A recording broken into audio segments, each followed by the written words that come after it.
Good afternoon, everyone. Great to see you all. We're very excited, Sherry and I, to be able to present this to you. I know this is a topic that is often kind of a mystery to a lot of people, and I know I've struggled with it, and it's always kind of a work in progress. So being able to share ideas and have discussions about ways we can improve it, I think that's something that's important. So with that, I'm going to actually turn it over. Well, just briefly, I am Ann Katona Lynn. I'm an educational consultant and coach, and I do a lot with schools around integrating mental health, school or substance use, bully prevention, trauma sensitive, positive behavior intervention supports, kind of everything all together, and everybody working unified. So that's kind of it. But I'm also a Coach Approach associate. So thrilled to be here with you all. And pass it over to Sherry. Thanks, Ann. And I'm Sherry Peters. I'm currently an independent consultant doing lots of different projects, one of which is I'm an associate with Coach Approach Partners.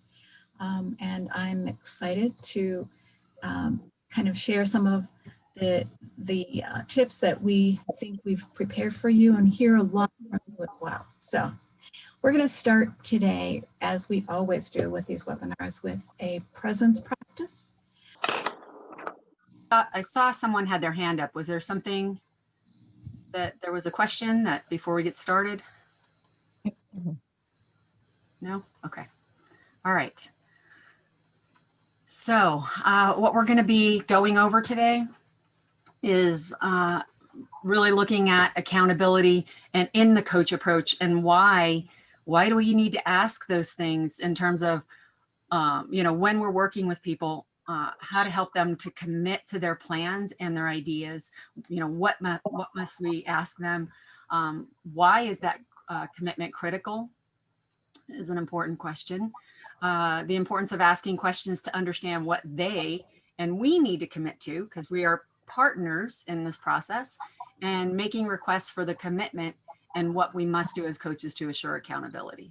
So those are the objectives that hopefully by the end of today, you will have gotten some more understanding and skills. So just kind of reviewing what the coach approach is, we really wanted to highlight that it is about the mindset and it is the skill set. It's the coaching mindset and coaching skill set. So the mindset is really about believing that others are capable and competent, that, we don't need to solve everyone's problems. We don't need to fix everything. And so it's really important that, and often, I don't know whether there's noise coming. Can everybody just mute your microphone? Or Mark, can you mute everybody other than me? So just, especially when we're coaching, this is really about when there's often more than one right answer, and that we want to support the coachee, whoever that is that we're working with, support their critical thinking by asking questions so that they can identify their own solutions. We don't need to fix it for them. And our roles as leaders is to strengthen others and build their skills. And that makes our jobs easier. So it's really, having that coaching mindset is something that is really powerful to making things go much more effectively and efficiently. So the skill set, these are the pieces that are part of the model. Presence, which Sherry just did an activity with you. Engaged listening, clarifying and reflecting, inquiry, that, again, asking kind of what are some of those good questions, getting deeper. Supportive feedback, that we're listening, we're reflecting, we're giving them feedback on what it is that they're identifying.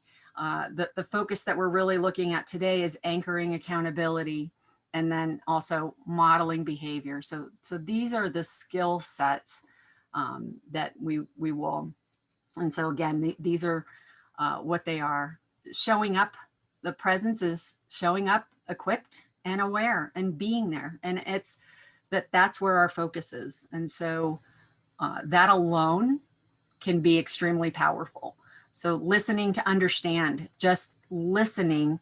I love the quote around when someone feels listened to, that's also a feeling of feeling loved.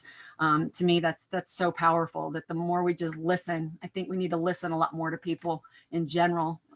And so that's a big one. Clarifying, reflecting, it's asking, making sure we're reflecting back to them. Do we understand what it is that they're saying, and asking, what else? Did I miss anything? And then asking good questions. This is kind of getting them deeper so that it's creating their awareness of what is it that they really want to think about. So it's helping them to continue to explore what it is that they want to address and how they could possibly do that. Giving positive feedback, the feedback of that, giving the feedback is the way that we increase those behaviors, and letting people know what it is that they're doing well. We often hear a lot of negatives, so that giving the feedback that positive feedback is really powerful. And so obviously anchoring accountability, which is what we're going into more today.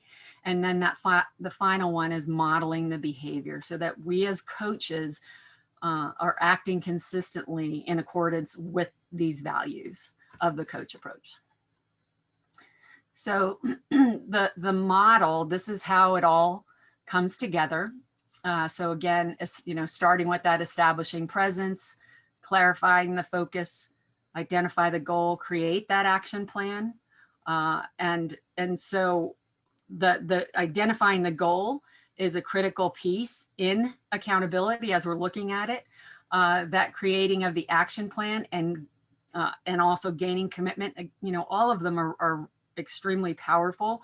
But there are some that we may need to dig into a little bit more, and that really helps us to anchor accountability much more effectively when we pay attention to all the other pieces. So it's not just one piece in isolation. It's the more we can connect the dots on all of this and make sure that we're really clear, and that the coachee is really clear, and that that's our role to help them to get that point. That makes accountability so much easier to happen. So here's the kind of the big question. How can we follow up in a way that is helpful? As I said before, we are not fixing it for them. So our role is to be supportive and helpful in helping them to meet that goal.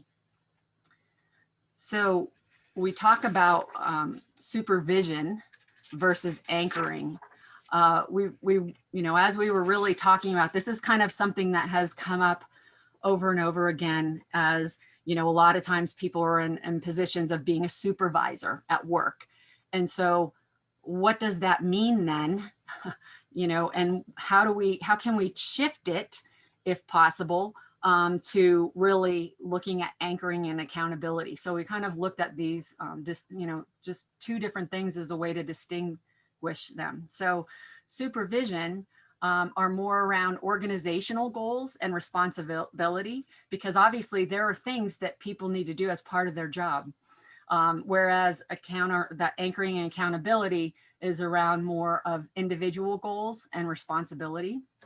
So it's about the individual, if it's within an organization, the individual employees, the individual participants, the individual partners, whatever that is. Under supervision, there are those yes/no outcomes. So, really it is more of that one there is really more of a yes/no answer, or there is really more of a one, there's one answer that's correct. So what is the policy for calling out sick? That's an example. Whereas in anchoring and accountability, it's the ongoing process outcomes. It is not just a once and done. It's how do we, we've broken down steps. We want to look at, yes, the long term, and how do we help them along the way to break it down into manageable chunks. When we look at supervision, it is more of a task related, kind of transactional, so that we are, doing something for someone else. It's not really related to someone's development. Whereas anchoring and accountability is facilitating the coachees, that their development and growth. That is our main goal, is that we want to focus on the coachee's development and growth. The evaluation has, in terms of supervision, is with clear consequences, both positive and negative. Again, we may get a promotion, we may get an increase in pay, we may get a demotion or a decrease in pay, any of those things, or furloughed, whatever those things are. So those are more tied to specific consequences related to our job. Whereas in anchoring and accountability, it is much more of a partnership, so that the coach and coachee are working together to create success, which really benefits everyone. It's just, that's kind of, that partnership is to support the coachee. And supervision has a top-down hierarchy, because it's from the bosses all the way down to, the lower level, employees or partners or whatever that is. I know I've been in that position. I've had a lot of jobs where it was about, supervision. And again, this is kind of what we know, but looking at that anchoring and accountability where it's creating, the individual has more ownership so that they feel empowered. I know for me, when I am much more in a position, when I'm working in a job where my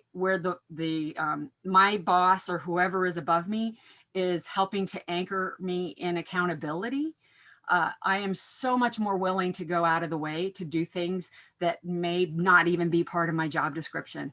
But then when I've been in jobs where it was more of a supervisory role, it was difficult sometimes to even do what you had to do, especially if there was a lot of, there were a lot more negative interactions than there were positive. So just recognizing how we are as leaders for others, and also what are kind of the situations that we would appreciate, we would rather be, hopefully in a job where we have leadership that is using more of anchoring and accountability versus supervision. So the kind of one of the key things is that it really doesn't have to be an either or. So yes, these are the situations that may exist.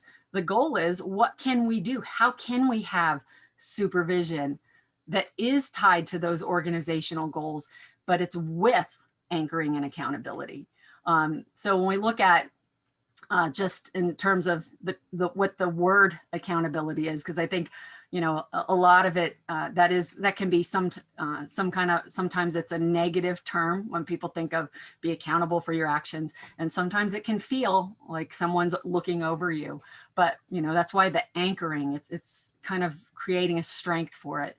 But it means being held responsible for your actions, and that really being accountable to ourselves is really the first thing that we want to think about, because that's going to help it be so much easier for us to then support the people that we work with and hold them accountable. And coaching means supporting someone to achieve their goals. Again, these are not specifically our goals, but ideally we want to look at, yes, there are their individual goals, but how will their individual goals also help to support the organizational goals moving forward? So an accountability coach is really someone you hire, whether it's, someone is paying you to coach them, or it's just someone asks you to really help with setting specific, measurable, and realistic goals. I think that's one of the key things, that it's not too big. I know I can jump into things that are just too big sometimes. And so realistic, I think, is a powerful thing, that we want to make sure that it's, not only something that we that we would like to do, but it's something that we can actually meet. And again, it can be small little baby steps to get to a larger one, but we have to set more realistic goals for ourselves. And do we have the skills to be able to do that is another piece around realistic. That the accountability coach, again, would really follow up with you regularly and stay on top of your progress. I know my coach texted me the other night, I'm finishing my dissertation and I've I've really had to identify some very specific goals, and, she'll text me and it's like, how are you doing? And, just even encouraging me. And to me, that's so powerful. Sometimes it's just the little things, but that's such a really powerful tool that coaches have. Reminding you to celebrate your successes. That's a big one. I think so many times if we don't meet a goal, we set up a goal, but we feel like, oh, we didn't get it as perfect as we'd like it to be. We don't, then we feel like we're a failure. But we've got to really remind ourselves, and that's what the coach is, to help us to celebrate our successes. I know that's a big one for me, that my coach is reminding me, just acknowledging some of the things that I've done, because I think we can be really hard on ourselves. So be aware of that if you have if you have a history of doing that. Helping you analyze your setbacks. So it's not about shaming you because you didn't meet your goal. It's like, okay, so what was it that was a barrier? Were you missing a skill to be able to do something? Do you need additional support? It's really, how do we analyze what was the cause of the setback, and then provide support and strategies to improve the performance? It really is not about shaming. It is truly about support. My role as a coach is to help you to be successful. That's kind of one of my go-to phrases that I always say. It's whenever I'm working with somebody, I try to highlight and say, my role is to provide support to you so that you could be successful, which then has other outcomes. Again, I'm in schools a lot, so I'm supporting teachers, and my role is to coach them so that they're going to be more successful with the kids that they work out, which obviously we have better student outcomes. So, it's kind of that, it's a ripple effect, but that's one of the key things. So in one sentence, an accountability coach helps clients stick to their short-term intentions so that then they can reach their long terms. It's going to help you to get to that point where you are going to be much more successful because you're breaking things out. It's not so overwhelming that you're not able to, we can get paralyzed sometimes. So some keys. If you guys, if there are any questions or anything, because I see chat, but I don't actually see what's in the chat. So Sherry, if you could just let me know if there's something I need to address. Mark just shared a document, and Louis is thanking him for it. Awesome. Thank you, Mark. So the three key things is the commitment. So what is it that you will commit to? These are just kind of some questions as examples. They're not the only questions. They are just some examples. What is it that you're going to commit to? And asking, how would you like me to hold you accountable to your commitment, and figuring out ways to support them. Again, it's that, how are you as the coachee committing, and how am I as your coach going to commit to supporting you? The second part is that agreement. So both parties agree to the commitments, and that they're clear. What are the commitments? What is it that the coachee needs to do, as well as what does the coach need to do? It is a mutual partnership.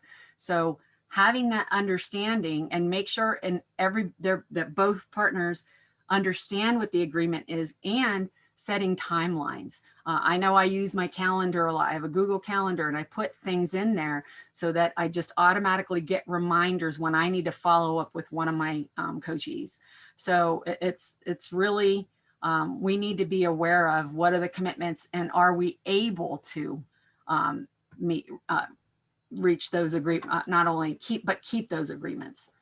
And then responsibility. So, again, did both people fulfill their commitments? If not, what needs to happen? So, looking at, once we've done, now we've kind of been implementing what it is that we're post-coaching, and now they're actually in the action mode. What is it that, if it didn't happen, why not? We don't want to ask them, why didn't you do that? We want to say, what is it that was preventing you from being successful? What was it that was preventing me from being able to hold you accountable? We need to reflect on our own, because it is absolutely very interactive. This one I think is probably one of the biggest things, and I've been talking about this along the way, is that we want to coach for fit of the commitment. This is, I think it's such a critical piece of accountability, in that if it doesn't fit with how we, how we feel about it, how our schedule is, with all of these different things that we have going on in our life, it's not gonna be successful. So it's sort of a way to do a temperature check on the commitment. How do you feel about your commitment? And sometimes just asking that, paying attention to, how do you feel in your body? As the coach, we may be observing their body language, observing their facial expressions, their tone of voice. Maybe their face got tight, or we could see even muscles moving in their jaw. And we can notice that. I noticed that your jaw looks clenched. What's coming up for you with that? Those are just some things that we need to pay attention to. It's not just asking that question, it's paying attention to all those non-verbal forms of communication. And how comfortable are you with your commitment in relation to other things you have to do? Like I said, this is, we have to look for, how is this fitting into our schedule? This is something I struggle with. I've often, sure, I'll do that. And then when I really get into kind of the doing of it, and then I become overwhelmed, and I, but I won't put it on someone else. I will take it on. And so, I will then end up suffering. And so it's really important as a coach to truly be able to look at that for myself and make sure our coachee is feeling comfortable with their commitment. Again, do they have the skills? Do they have the resources? What are some of those things that are maybe they're missing? What else? What else can it be that would fit? So, we talk, and I've talked about this, that accountability is a partnership. These are some, we think about this partnering and following up with them. How can I partner with you to make this happen? Or how can I support you? As I've already talked about this, how would you like me to follow up? Maybe it is a text message. Maybe it's an email. Maybe it's a phone call. Whatever it is, some way to make sure that you're asking, how would you like for me to follow up with you? And then putting a note in your calendar. Like I said, I do that. I put it in my Google Calendar, so I get notifications on my phone, and that we're being specific when we're following up with them, that we're giving them specific feedback. I see you've been fulfilling your commitment to whatever it is, blank, and that's made a big impact with, so, you're tying it back to their commitment that, that they have, they've committed to. And it's a good thing when you're putting it in your calendar, that you can even put a note in there in terms of what is it they're specifically committing to, so that then when you do get that notification, you could pull it up in your calendar and you have some notes in there that are specifically helping you to guide the coachee. So again, it's making it easier for you. We've got to think about tools for us to be more successful with supporting our coachees. And there is a question in the chat box. What if you and your staff commit, but the leadership does not? So kind of so all the, let's say, employers, is what you're saying, and that the leadership does not. I think the question is, what is the goal around? We can, no matter where you are in your position, you can coach others even up. That's the beauty of the coach approach, is that we can coach up. So asking leadership some of these things, when we think about using the coach approach to talk with our leaders so that we are on the same page, it may be a miscommunication. They may think that we are thinking something, and just not really sure how, we don't have more effective communication. I think everybody being on the same page is probably one of the biggest barriers to having, everybody truly kind of paddling in a canoe, all in the same, everybody's paddling with their oars in the same direction. And so that's kind of one of the big things, is that we want to ask them. So, and how does it relate to? So if we're looking at individual goals, is it individual goals for one-on-one, or is it organizational goals? Where is their disconnect? This is, we want to ask everybody else in terms of, if there are a lot of people that are all on the same page, we can really find out what is it, and what are the key features of this, and how does this fit into the organization? How does this benefit the organization? So the more whoever the people are that are already on the same page, if they're all on the same page and can identify, kind of come up with the elevator speech of why this is beneficial and how it could move things on a larger scale forward. I think that's one of the biggest things. And it's also literally just asking our employers, because sometimes we don't really think about asking our leadership in terms of, what is it that you would like to see? What are your goals? How do you think, it would improve? Does that help? And there was a follow-up, but I think and the follow-up says, yes, how can I get the leadership on board too? They are open to ideals. And I think you just covered some of those things.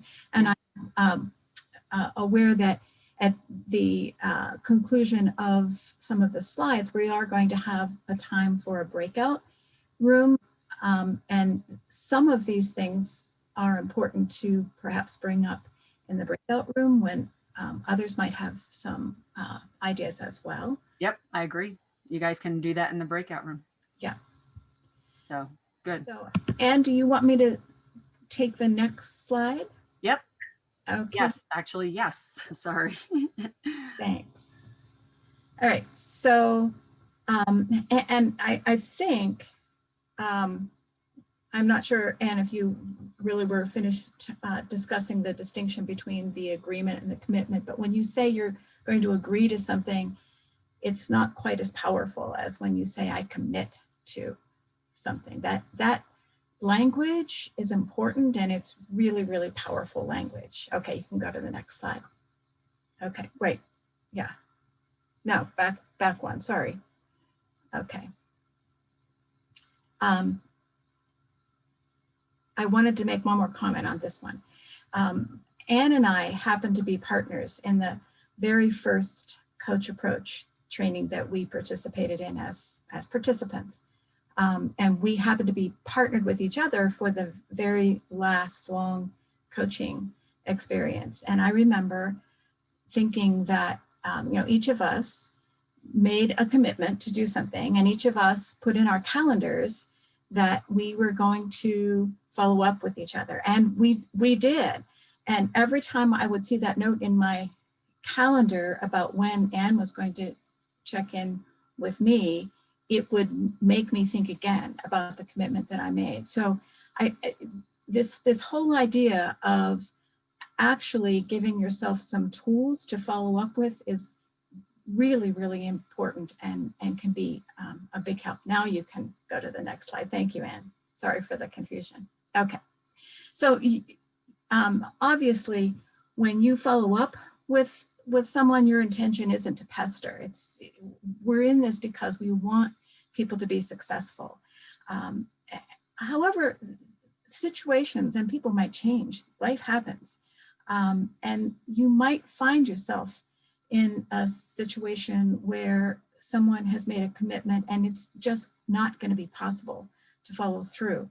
And it's important for you to be able to be available to support in ways that you didn't originally plan to do. So it might be something as serious as a death in the family, or something as simple as they just didn't have time to do something. Encouraging successes and being curious about failures, and we'll talk more about this in a minute, it is a really important piece to think about, and there may need to be adjustments and changes made, and it's the responsibility of each of the partners. Remember, and really stress, this is a partnership in several of the slides. It's a partnership. It's not a hierarchy. So it's really, really important as the coach to take seriously the responsibility, and of course the coachee needs to be taking it seriously as well. You can go to the next slide. This is the piece where I have found this to be really, really helpful, this breakdowns as a way to shift your perspective. So when you make a commitment, it's likely that you've really been serious about this commitment. However, things might go wrong, and there may be a breakdown in that commitment. If you didn't make a commitment, there wouldn't be a possibility of a breakdown. It's by definition dependent on making this commitment. And sometimes those breakdowns are really small, and they don't even need an explanation or a follow-up. However, there are some breakdowns that not only require further exploration, but maybe renegotiation for new commitments.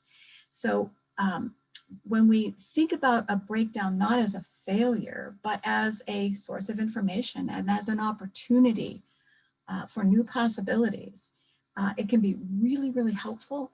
I was doing some coaching with a particular woman right after we had sort of in our Anne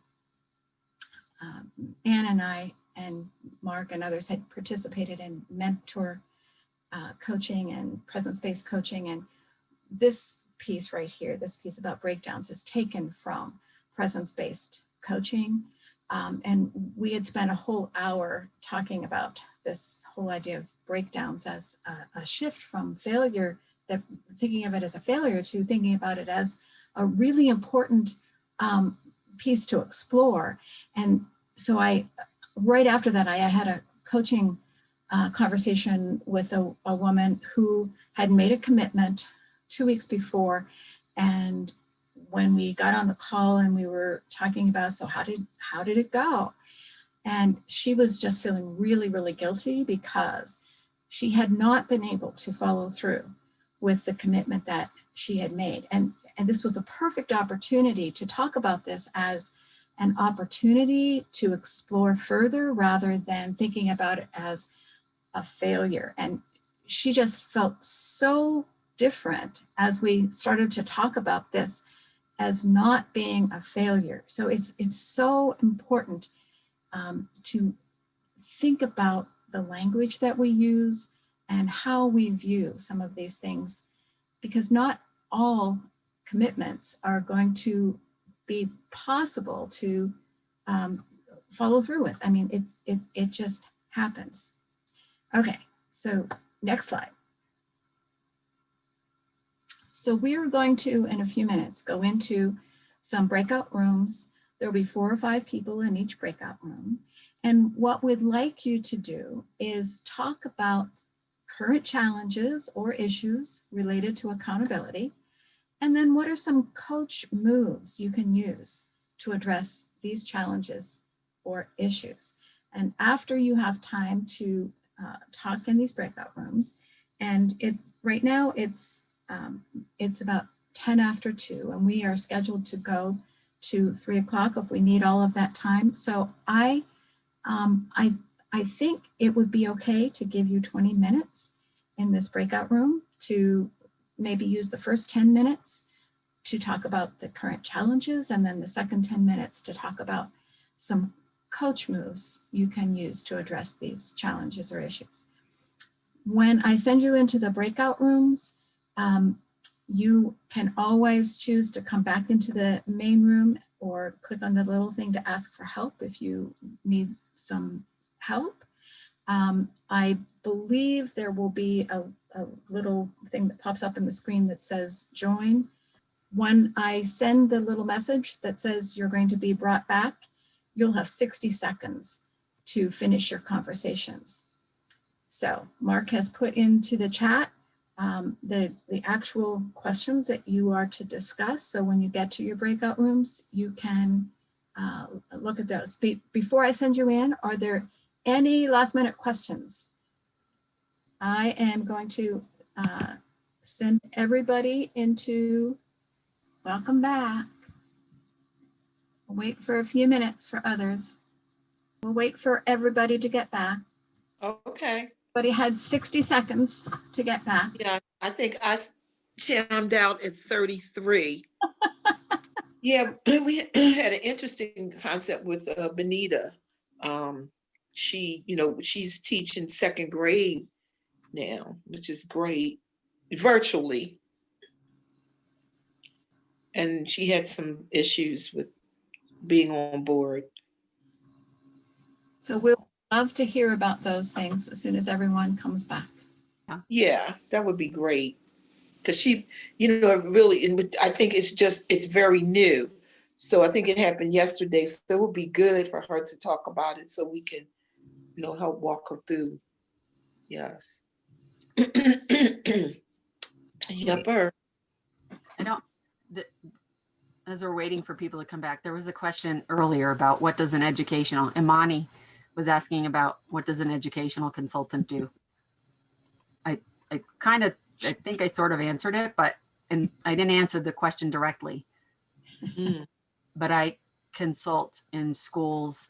I work with leadership a lot and work with teachers, kind of coaching them to be successful again with the kids. I do a lot more coaching than I do consulting. Consulting is kind of like an expert coming in and telling you what to do. I don't like to do that. So unless I really have to. I want to give a shout out to Kristen. So nice to see you. Good to see you too. So I think everybody's back. And I would love to hear what some of the discussions came up with. So who would like to go first? And you can just unmute yourself and start to talk, unless everybody starts to talk at the same time, in which case we'll have to do it more orderly.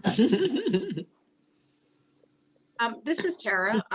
If nobody else wants to go first, we had a great group. It was actually 3 of the people were people I work with on a regular basis. So it was good to have kind of a discussion. And then we had Mary Garrett was also in the room, so she kind of got to listen to us. Then we had Cecilia, who gave us a great lesson in listening at the end of our breakout room. But we talked a lot about the challenges of the virtual world that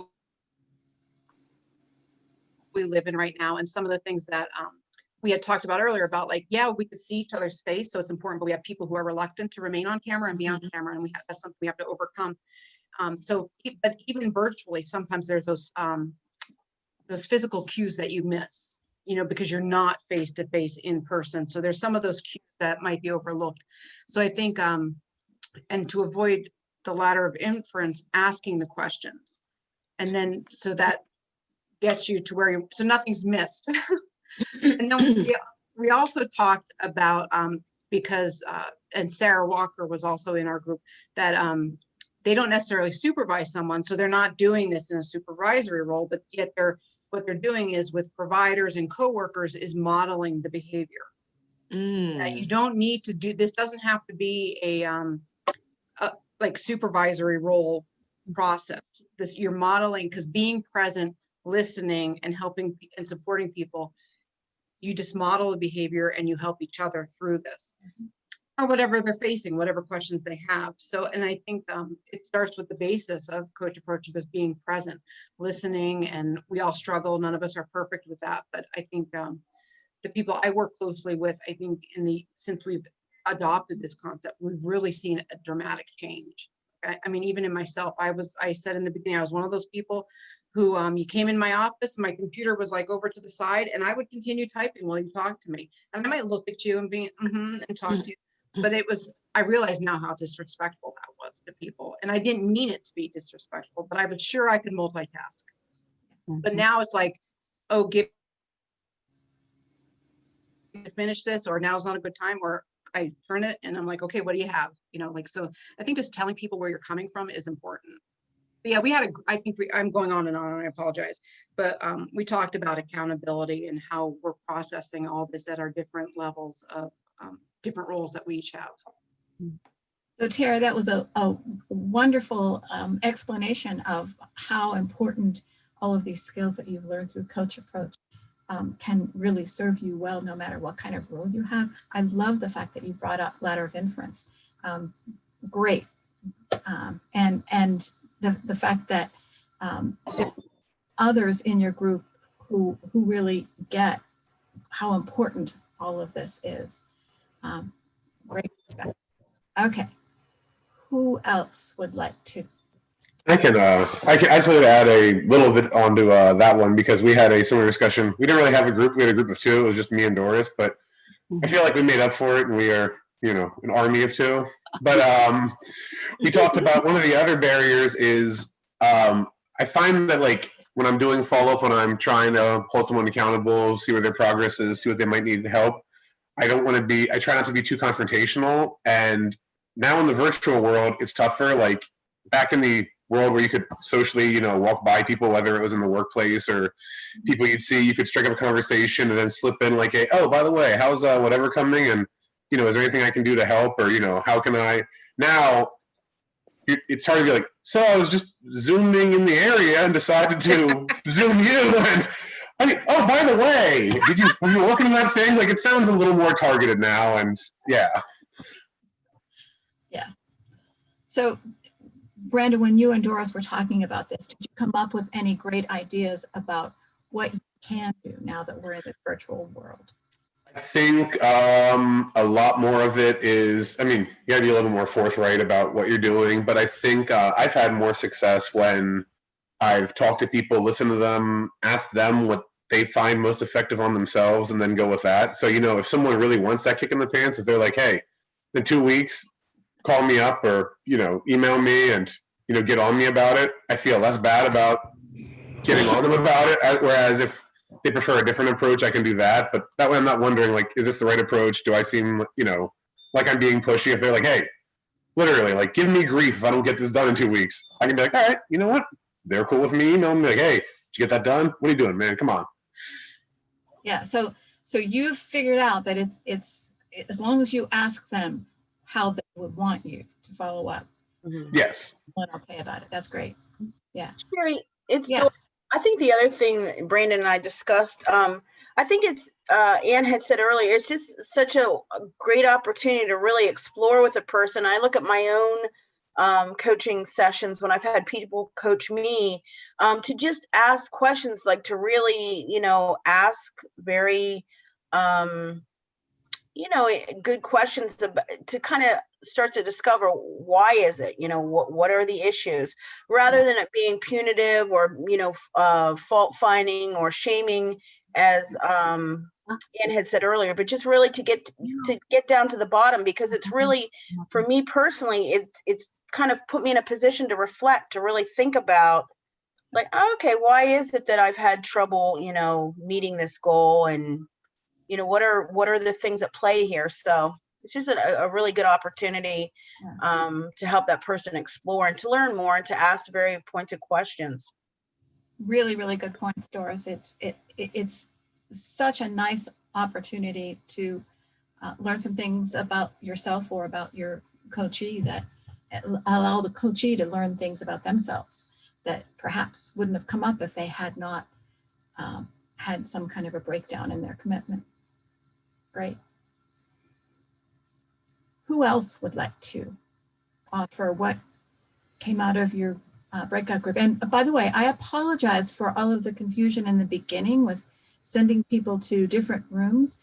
All of a sudden, when I sent folks to breakout rooms, 6 people came up without any assignment, and I had assigned everybody in the very beginning. And so I was trying to move people in and out, and it was very confusing to not be able to create a new group. So I apologize that a couple of you only had 2 people because it got really convoluted in the end. But I hope you had great conversations. I know that Doris and Brandon seem to be fine with just the 2 of them. So. Who else? Hi, this is Sheila. I did, Sherry, start a little conversation with you about what Bonita was experiencing. Is she still on? I think so. I saw her come back, and Bonita, are you there? Yeah, I mean, her picture is there, but she's muted right now. Yes, Bonita, are you able to unmute yourself? Or would you like to unmute yourself? Because she had an interesting experience at her school, and where she was supposed to get information to come to her meetings. She's a new teacher, I believe, and she wasn't getting the information that she needed to accomplish even her classroom work with her students. So, that was very frustrating for her. And that was a super challenge for Bonita. And I just thought that was kind of interesting. And, to get down to the bottom of it, who was the accountable person that was supposed to give her that information so she wouldn't feel left out or feel inadequate of what she was doing for her students. Yeah, So that was she was expressing the point at which you come to face a disciplinary action for maybe something someone else failed to do. correct. But the consequence falling on you. So she was trying to identify where that accountability would fall. Mm-hmm. Like she wasn't given the tools that she needed. And then, it kind of fell into her lap as being the party at fault for it. So there was a disciplinary action that came up. I don't know if there was or was not. Okay. I think there was definitely facing Yeah, that. it was no. I got a lot of disciplinary action. I'm sorry, y'all. I'm at the hospital with my son. I did get exposed for a lot of stuff that wasn't my fault. Okay. And then when they found out it wasn't my fault, I didn't get an apology. Oh, good. No, I said, but they found out it wasn't my fault. an I didn't get an apology. Oh, you did not? No, I did not. Oh, I'm sorry. I thought you. Oh, Lord. Okay, I'm They sorry. did not give me the tools to do my job. Okay, and then when I did something wrong, it was my fault. We had meetings. I say every morning, give me the meeting links. When the date and time of the meeting. When I do get the links, it's 10 minutes before the meeting's over. And then when I get a meeting, the principal laid me out for being late and kicks me out the meeting. Okay, but that wasn't my fault. Okay, I had to do the lesson plan. They would not let me have access to the drive. Guess what? I had to teach the kids something. So I taught them something. One of the teachers looked at my classroom, see what I was doing, went back and snitched on me. And guess what? I got in trouble because I wasn't teaching what I was supposed to be teaching, but yet y'all didn't give me access to the drive. So how can I do my job if y'all didn't give me the stuff to do my job with? I went through this stuff for 2 whole months. 2 whole months. I kept getting in trouble for stuff that wasn't my fault. And then they say, email this person, call this person, do that. I was professional for 2 whole months. 2 whole months, and I just snapped yesterday. And then when I snapped on them yesterday, I cussed them out without cussing them out. I didn't use no cuss words, but I did cuss them out. Now I'm known as the angry black teacher.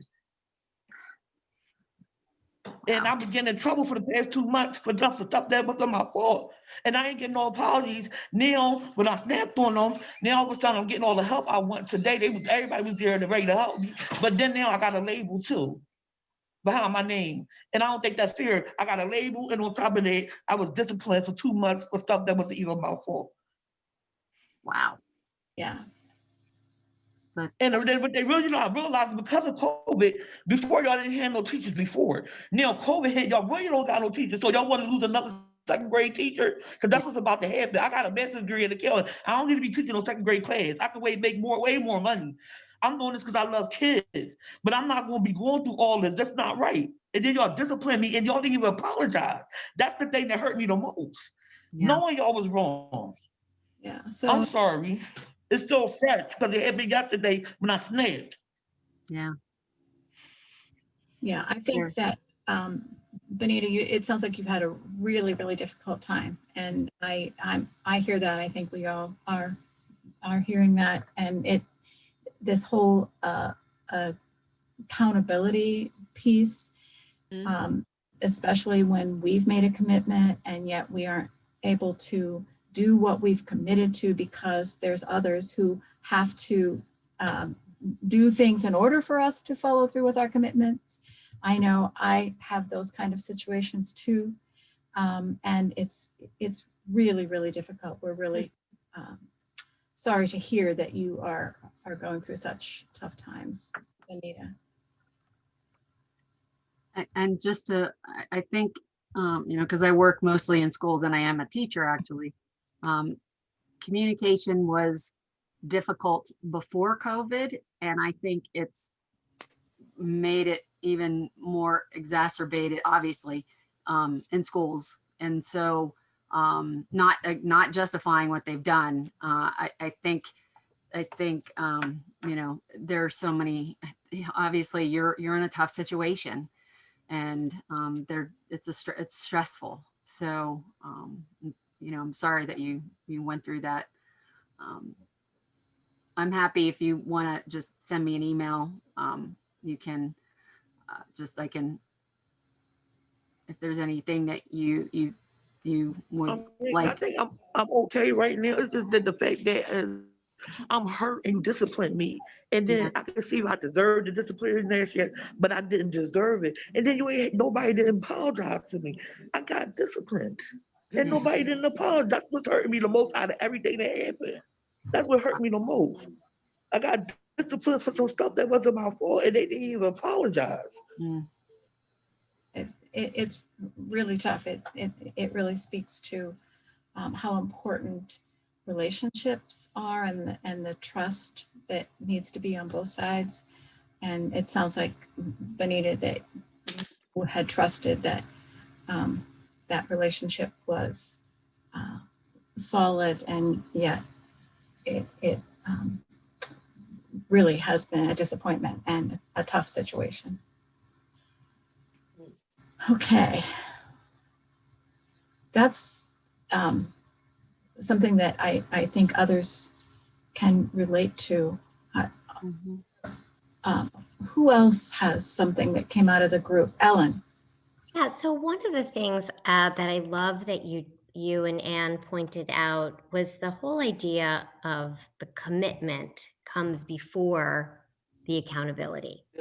And sometimes I wonder if we're really spending enough time really thinking about the commitments that we're making in the work. And as you were saying, kind of right sizing them for what the reality is, even given all these situations. And making sure before you leave your coaching session to make sure that the commitment is very specific, it's actionable, it's grounded, it's doable, and spending even more time in kind of coaching through the commitment, even before you get to how can I help you to be accountable to your commitment. So I really wanted to highlight that as a very, very important part of the process. And something I learned, which I'll share, is if you've asked someone to make a commitment, and they say things like, I'll try, or great idea, or I'll think about it, you actually don't have a commitment. And we could get tricked and fooled into thinking we have a commitment, and then going back to what Tara said, I could jump the ladder of inference and say, but we have a commitment and you didn't meet it. And in fact, I failed to actually support my partner in getting the specificity and getting to yes, right, almost, and getting to the details. So I just wanted to share that with you. I was really glad you put that into this training.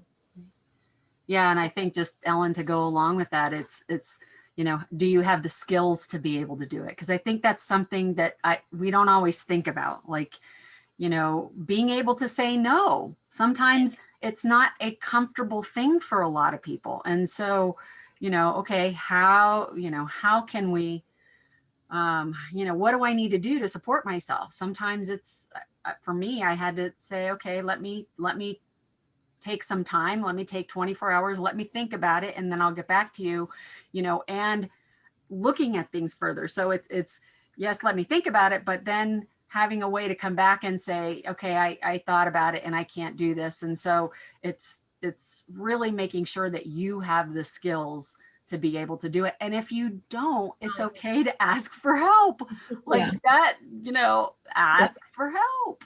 Yeah. And so I think that's definitely, and a lot of times it's seen as a weakness, but to me, that's extremely powerful to be able to. And it may not be that you don't have the skills, but you may not have the time. And so that too. Yeah.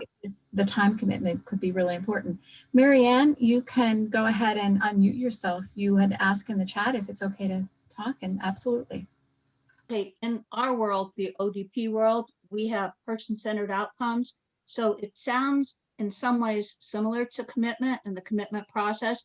What they ask the teams, who are working with our individuals is to focus on what the individual's desired activities are, what their interests are, and to try to get very specific on an outcome that the individual is really going to be invested in.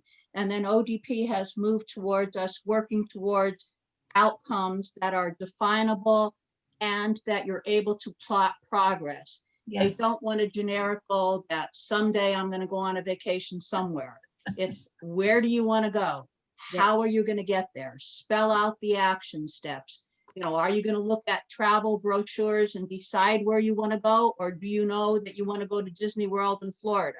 If you want to go to Disney World in Florida, how are you going to get there? What skills? So it's an advantage for us, I guess, in the ODP world, because they're already helping us to think in that defined process way towards achieving goals.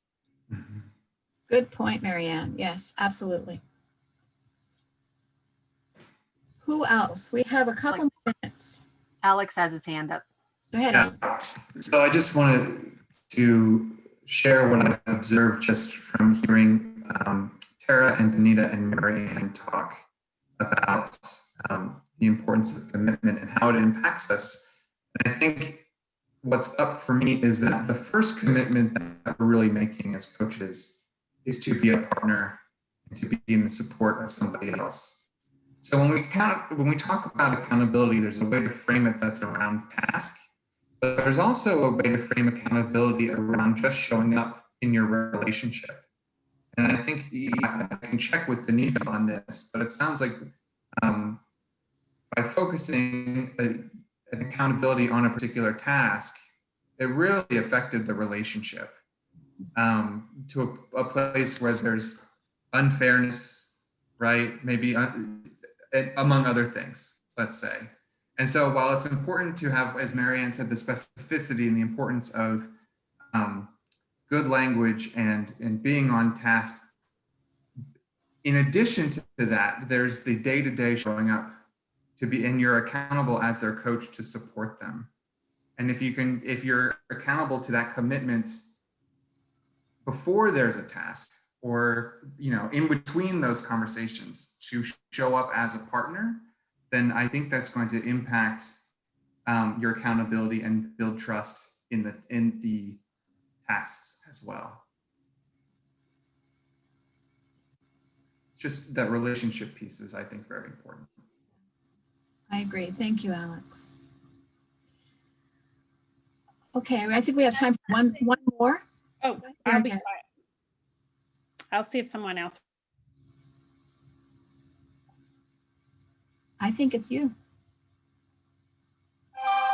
I was just going to share a perspective. I don't know if this rings true for me. I don't know for whom else it rings true, but in the helping professional world, like I find sometimes that we have a we say yes sometimes, like we're so used to saying yes, and then we find ourselves overcommitted and not knowing kind of how to get off all these commitments. So one thing that I've been working on is this idea that Anne talked about, which is commit to commit, right? I commit that I'll get back to you at this time with my answer, because to say no is hard, really hard.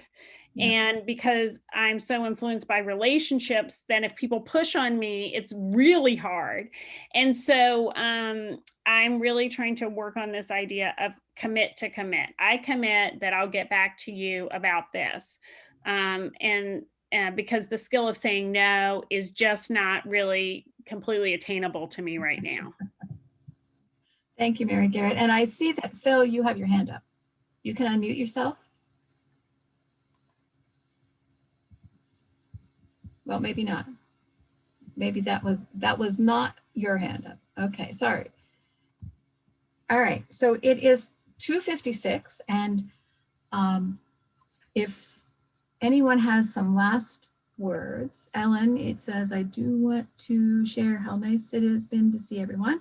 I admire your collective interest and patience. Thank you, Ellen. All And I right. just want to say thank everybody for their support. I know it's still fresh because it just happened yesterday when I snapped, so it's kind of fresh and I ain't over it yet. But I will be. But I just want to say thank you for your kind words and your support. And I know better. I could have handled it a different way, but they took me to their point. So I just want to say thank everybody for all the support. And Benita, we are so sorry that you had to go through all of that. So, yeah. Take care of yourself in all of this. That's one of the big messages Yeah. that I tell teachers. Yeah. You've got to take care of yourself more than anything. So, yeah. So I guess we're done then. Thank you all so much. Anything else, Sherry, that we just appreciate everybody's interaction and engagement? I think that's it. I really love the way all of you shared with one another, and it's a great group. Thanks, everyone. Yeah. Thank you. Thank you all.